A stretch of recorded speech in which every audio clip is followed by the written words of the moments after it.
नमस्कार, जय हिंद दोस्तों। स्वागत है आपका अपने YouTube channel important MCQ by Sandeep में। डीएलएड थर्ड सेमेस्टर मैथ की तैयारी के क्रम में आज हम फिर से 10 प्रश्नों का मॉडल पेपर लेकर आए हैं और ये प्रैक्टिस सेट नंबर 16 है।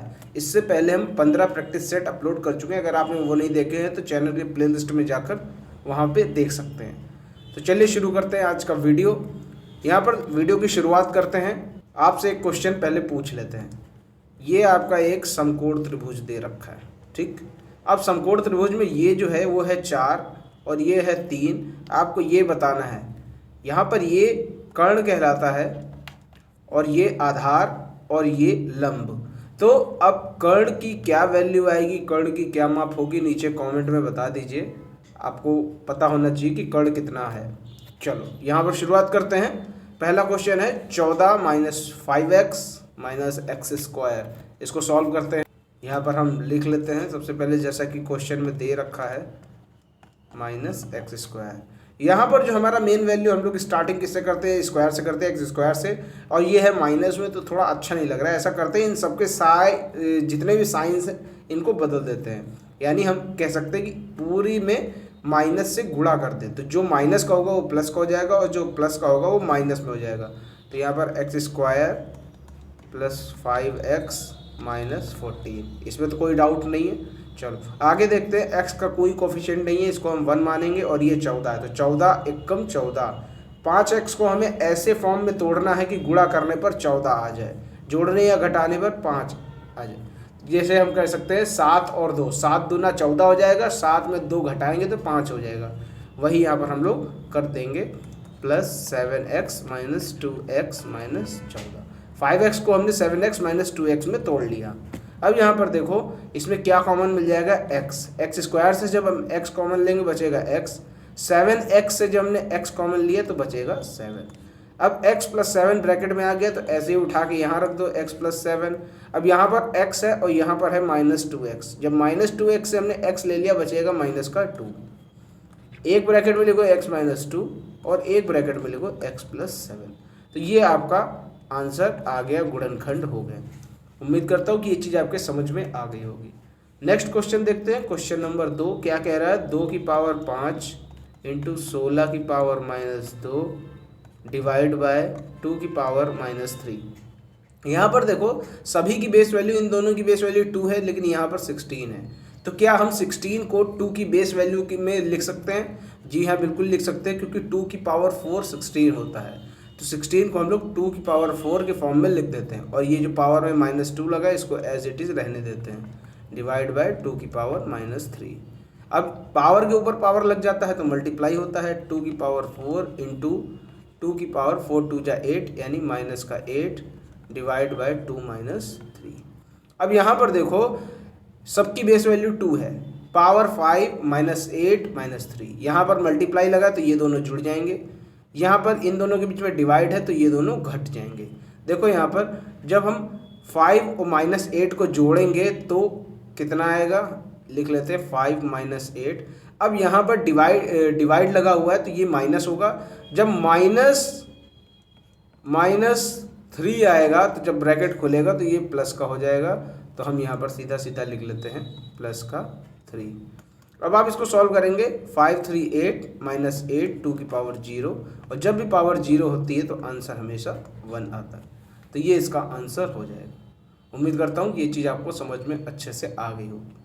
कोई भी डाउट हो नीचे कमेंट में ज़रूर बताइए।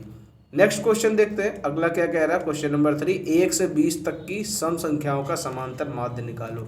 तो समांतर माध्य का जो सूत्र होता है वो तो आपको पता ही है कि पदों का योगफल बटे पदों की संख्या। तो यहाँ पर पदों का योगफल करेंगे तो 1 से 20 तक सम संख्याएं कितनी होती हैं, 2 4 6 8 10 12 14 16 18 + 20। ये हो गई 1 से 20 तक की सम संख्याएं। अब इनको हमें डिवाइड करना है कितने नंबर से, 1 2 3 4 5 6 7 8 9 10, 10 से डिवाइड करना है। अब इन सभी को जोड़ दो, इन सभी को जोड़ेंगे तो कितना आएगा, देखो यहाँ पर 2 4 6, 2 से लेकर 20 तक है, सब में डिफरेंस बराबर है, यानी इन दोनों के बीच में 2 का, इन दोनों के बीच में 2 का। जब सभी में डिफरेंस एकदम बराबर होता है तो हमें क्या करना है कि ये देख लो कितने नंबर्स हैं, जोड़ने की आसान ट्रिक बता रहा हूँ। ये सब नंबर कितने हैं, 10 हैं, ठीक है। अब 10 में बीचों बीच में कौन सा नंबर आएगा, तो 10 में 4 इधर के छोड़ दो, 8 2 4 6 8 इधर छोड़ो, 14 16 18 20 इधर के छोड़ो, बीच में बच रहे हैं 10 और 12। अब 10 और 12 दो नंबर बच रहे हैं, तो यहाँ पर 10 और 12 के बीच में क्या आता है, 11। 11 का गुणा हम करेंगे जितने ये नंबर है, 11 दाम 110, तो इन सभी का टोटल कितना आएगा 110, और बटे कितना है 10। तो इसको जब डिवाइड करेंगे तो समांतर माध्य कितना निकल के आ गया 11, ठीक है। इन सभी को जोड़ने का आसान तरीका है कि देख लो कितने नंबर्स हैं, अगर सम है तो उसका तरीका अलग है, विषम है तो उसका तरीका अलग है। मान के चलो कि ये जो है संख्याएं, यहाँ पर 20 ना होता, केवल इतने होते हैं, 9 नंबर्स होते हैं, ठीक है। 9 नंबर्स होते हैं, तो 9 नंबर्स में जो बीच का होता 1 2 3 4 5, ये जो 10 है ये बीच का हुआ, ठीक है। तो इसमें उस नंबर से गुणा करेंगे जितने ये नंबर्स हैं, कुल मिलाकर 9 नंबर्स हैं, तो बीच का नंबर है 10, 10 गुणे 9 करेंगे तो 90 आ जाएगा, चाहे तो आप इनको जोड़ के देख लीजिए, ठीक है। चलो नेक्स्ट क्वेश्चन पर आते हैं, question number 4। A equal to दे रखा है 6 8 10 12 14, बी आपका दे रखा है 6 9 15। अब यहाँ पर बोल रहे हैं ए यूनियन बी निकालो। ए यूनियन बी का मतलब होता है इन सभी को लिखना है, बस कोई नंबर रिपीट नहीं होना चाहिए। जैसे 6, यहाँ पर भी 6 है लेकिन एक लेंगे, रिपीट नहीं करना है। 6 8 9 10 12 14 और 15, ये सारे नंबर लिखे जाएंगे। अब ए माइनस बी का क्या मतलब है, ए माइनस बी का मतलब ये है कि जितने भी नंबर बी में हैं, अगर वही नंबर ए में है तो उनको घटा दो, यानी हटा दो। अब ए में इतने नंबर्स हैं और बी का कोई नंबर इसमें है, बिल्कुल है, 6 है इसमें है, तो 6 को हम हटा देंगे। क्या 9 इसमें है, नहीं है। 15 इसमें है, नहीं है, तो 6 को हटा के बाकी सारे नंबर्स लिख दो, 8 10 12 14, ठीक। ए माइनस बी जो पहले है उसी के नंबर लिखे जाने, लेकिन उनमें से उन नंबरों को हटा देना है जो बी में है। बी में 6 9 15 है, अगर इसमें 6 9 15 है तो उनको हटा दो, 6 को हटा दो, 9 15 तो है ही नहीं, तो ये नंबर आपने लिख लिया और ये आपका आंसर हो गया।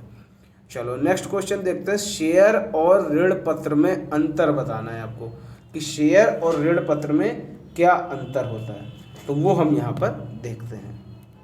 एक तरफ लिख लेते हैं शेयर और दूसरी तरफ लिख देते हैं ऋण पत्र। देखो शेयर क्या होता है, शेयर कंपनी का एक हिस्सेदार होता है, जो शेयर धारक होता है, जो शेयर खरीदता है वो कंपनी का हिस्सेदार होता है। उसी जगह जो ऋण पत्र धारक होता है वो केवल ऋण देता है और उसके बदले में ब्याज ले लेता है, ठीक है। जो शेयर होता है वो कंपनी की कैपिटल यानी पूंजी का एक हिस्सा होता है, अंग होता है, और कंपनी इसे कभी वापस नहीं करती। लेकिन ऋण पत्र में क्या होता है, ऋण पत्र एक तरीके से ऋण लिया जाता है और उसे एक निश्चित टाइम पर वापस करना होता है, ठीक है। शेयर पर लाभांश दिया जाता है, याद रखना, शेयर पर लाभांश दिया जाता है, जबकि ऋण पत्र पे ब्याज दिया जाता है। कंपनी पब्लिक से ऋण लेती है और ऋण पत्र जारी करती है।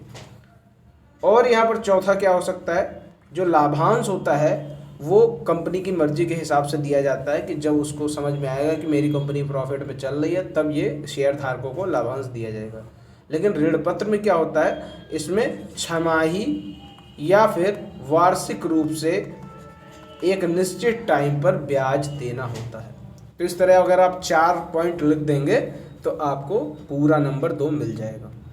चलो नेक्स्ट क्वेश्चन पर आते हैं। यदि एक क्रेता 10 रुपये अंकित मूल्य और 40 रुपये बाजार मूल्य वाले 300 शेयर खरीदता तो उसे कितना मूल्य चुकाना पड़ेगा। तो देखो हमेशा जो मूल्य चुकाना होता है वो बाजार मूल्य पर चुकाना होता है। तो बाजार मूल्य कितना दे रखा है 40 रुपया, और 300 शेयर की कीमत बतानी है। यहाँ पर 300 शेयर की कीमत इक्वल टू 40 इंटू 300, ये आपका आ जाएगा 12,000 रुपये शेयर धारक को यानी क्रेता को चुकाना पड़ेगा। क्लियर। नेक्स्ट क्वेश्चन पर आते हैं, क्वेश्चन नंबर 7। इसमें बोल रहे हैं घनाभ में लंबाई चौड़ाई ऊंचाई का अनुपात 4:5:6 है। यदि आयतन 960 घन सेंटीमीटर हो तो सभी मापे ज्ञात करो। तो यहाँ पर हम मान लेते हैं कि x मान लेते हैं, ठीक। तो लंबाई आपकी कितनी हो जाएगी 4x, चौड़ाई आपकी कितनी हो जाएगी 5x, और ऊंचाई आपकी कितनी हो जाएगी, वो हो जाएगी 6x, जैसा कि अनुपात में दे रखा है प्रश्न में। अब यहाँ पर हम आयतन का सूत्र लगा देते हैं। आयतन का क्या सूत्र होता है, लंबाई गुणे चौड़ाई गुणे ऊंचाई, और आयतन दे रखा है 960 घन सेंटीमीटर, और लंबाई कितनी है 4x, चौड़ाई कितनी है 5x, ऊंचाई कितनी है 6x। अब सभी को मल्टीप्लाई करके x की वैल्यू निकाल लो। तो यहाँ पर x 3 बार x का गुणा हो गया तो x³ हो जाएगा। 4×5 = 20, 6 × 120, 960। अब 120 बराबर के उस तरफ जाएगा तो x³ 960 बटे 120। जब हम इसको सॉल्व करेंगे 12×8 = 96, तो 1 0 ऊपर 0 0 कट जाएगा, और 12×8 = 96, तो यहाँ पर कितना आ जाएगा 8 आ जाएगा। तो यहाँ पर इसकी जगह हम लोग 8 लिख देते हैं, ठीक। अब यहाँ पर हमने 8 लिख दिया। अब x³ है, यहाँ पर क्यूब हटेगा तो इधर क्यूब रूट लग जाएगा, ठीक। अब 8 किसका क्यूब होता है, वो होता है 2 का। तो x की वैल्यू कितनी आ गई 2 निकल के आ गई। अब अगर इसके अगली लाइन में लिखेंगे लंबाई बराबर 4x, यहाँ लिख देते हैं लंबाई बराबर 4x, तो 4 × 2 = 8 सेंटीमीटर, सेंटीमीटर में ही है, हाँ सेंटीमीटर। अब इसी तरह चौड़ाई कितनी थी, चौड़ाई थी 5x, तो 5 × 2 = 10 सेंटीमीटर। इसी तरह ऊंचाई देख लो, ऊंचाई कितनी थी 6x, 6 × 2 = 12 सेंटीमीटर। तो ये आपका आंसर आ गया। इस तरह ये सारे माप निकल आई, यानी लंबाई चौड़ाई ऊंचाई तीनों निकल आई। इस तरह क्वेश्चन 2 नंबर में पूछा जाएगा। चलो नेक्स्ट क्वेश्चन देखते हैं। अगला क्वेश्चन क्या है, क्वेश्चन नंबर 8। एक त्रिभुज का आधार 6 सेंटीमीटर, लंब 4 सेंटीमीटर, त्रिभुज का क्षेत्रफल ज्ञात करो। अब यहाँ पर आधार और लंब की बात करें तो सीधी सी बात है, ये समकोण त्रिभुज ही होगा, ठीक। आधार बोलने 6 है, लंब बोलने 4 है, और ये होता है कर्ण, ठीक है। लेकिन इसकी यहाँ पर जब क्षेत्रफल निकाल लें तो इसकी ज़रूरत नहीं पड़ेगी। त्रिभुज का क्षेत्रफल क्या होता है फॉर्मूला इसका, इसका फॉर्मूला होता है 1/2 आधार इंटू ऊंचाई, ठीक। तो 1/2 आधार दे रखा है 6, ऊंचाई दे रखी है 4, सॉल्व कर लो। 2 × 3 = 6, 3 × 4 = 12, 12 वर्ग सेंटीमीटर इसका आंसर आ गया। 1 नंबर या 2 नंबर किसी में भी पूछा जा सकता है। तो त्रिभुज का क्षेत्रफल का फॉर्मूला याद कर लीजिए, 1/2 आधार इंटू ऊंचाई। नेक्स्ट क्वेश्चन पर आते हैं। अगला क्वेश्चन क्या है ये देख लेते हैं। 9 नंबर क्वेश्चन है कि एक एयर में कितने वर्ग मीटर होते हैं। तो चाहे आप इसको समझ लो चाहे रट्टा मार लो, एक एयर में 100 वर्ग मीटर होते हैं। इसी तरह अगर कहें एक हेक्टेयर में कितने एयर होते हैं, तो ये होते हैं 100, ठीक। अब यहाँ पर पूछ रहे हैं एक हेक्टेयर में कितने वर्ग मीटर होंगे। तो यहाँ पर इसको भी समझ लो कि एक हेक्टेयर में वर्ग मीटर कितने होंगे। देखो जब एक एयर में 100 वर्ग मीटर हैं, एक हेक्टेयर में 100 एयर हैं, तो जब एक हेक्टेयर में आपसे ये पूछ रहा है कि कितने वर्ग मीटर होंगे, तो एक हेक्टेयर में एयर होते हैं 100 और एक एयर में होते हैं 100 वर्ग मीटर। तो 100 × 100 ये आपका हो जाएगा 10,000, ठीक। 10,000 यहाँ पर इसका सही आंसर होगा। एक हेक्टेयर में कितने हो गए 10,000 वर्ग मीटर। नेक्स्ट क्वेश्चन पर आते हैं। अगला क्वेश्चन यहाँ पर है समचतुर्भुज के विकर्णों की लंबाई 10 सेंटीमीटर और 7 सेंटीमीटर है, क्षेत्रफल ज्ञात करो। तो जब समचतुर्भुज होता है और इसमें हमें निकालना हो क्षेत्रफल, तो क्षेत्रफल का फार्मूला होता है 1/2 इंटू विकर्णों का गुणनफल, ठीक, याद रहेगा। समचतुर्भुज का क्षेत्रफल क्या होता है? 1/2 इंटू विकर्णों का गुणनफल। तो 1/2 विकर्ण का गुणनफल, विकर्ण कौन कौन से हैं? 10 और 7। इसको सॉल्व कर, 2 पंचे 10, 5 सत्ते 35। इसका आंसर आ जाएगा 35 वर्ग सेंटीमीटर। तो यहाँ पर आपने देखा कि समचतुर्भुज के विकर्णों की लंबाई 10 और 7 दे रखी, क्षेत्रफल का फार्मूला लगाया और क्षेत्रफल आसानी से निकल आया। ठीक है, तो उम्मीद करता हूँ कि इस तरह का क्वेश्चन आपको अच्छे से समझ में आ गया, क्योंकि इसमें सीधा सीधा आपको फार्मूला रखना है, वैल्यू रखनी है, आंसर आ जाएगा।